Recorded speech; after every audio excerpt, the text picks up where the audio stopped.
So, ma'am, the next question that I'm going to ask you is the question that I've never asked Jadin Sapru or Gautam Bimani. So, there's this thing where producers are shouting in your ear and you have to Yeah. coordinate both of their voices, the person you're interviewing, and you have to hear the producer.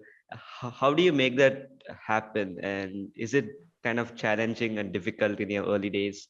Um, Talk about that.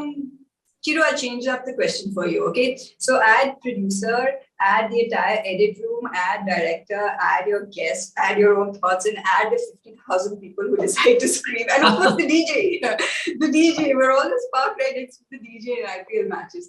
Look, I've been put in some challenging situations because I think we try to push the limits of our broadcast, and which is a great thing to do because we try to make it as exciting for our viewers, where we had regional studio shows all running at the same time. And what ends up happening is that you're often on a Wi-Fi connection.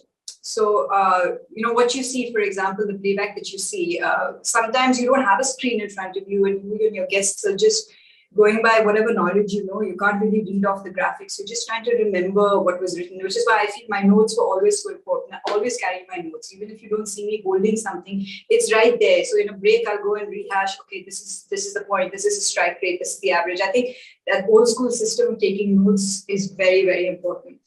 There have been times that I've been in shows where we've lost the connection completely. Okay, so I can't hear my producer, and you have to be able to hit the brakes because the sponsors are counting on you. You have to be able to hit the toss because, well, everyone is counting on you. I literally called him like on my phone and I put him on speakerphone and I put the phone in my pocket. Okay, and I was like, give me the count on the speakerphone. And I swear to God, and this is recently, I did an India match with my producer counting down to me on speakerphone. And the guests were just like, how are you pulling this off? I was like, I don't know, guys, keep talking.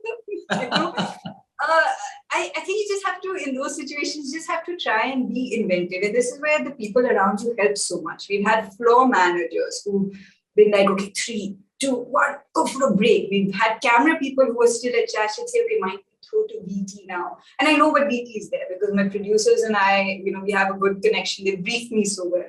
Those are the only ways to be able to get through those sort of situations. Preparation is key. But yes, it's been absolutely hilarious because you can't switch off. And sometimes I feel like, okay, I can't hear my own thoughts. And sometimes you have a guest who gives a really long answer and you're like, okay, where do I cut it? And sometimes you have those guests who give really short answers and you're like, oh, I needed more time to think of something else to say. Then you're quickly scrambling in your head. You're like, okay, right. So what about? You just learn on the job in those sort of situations, honestly.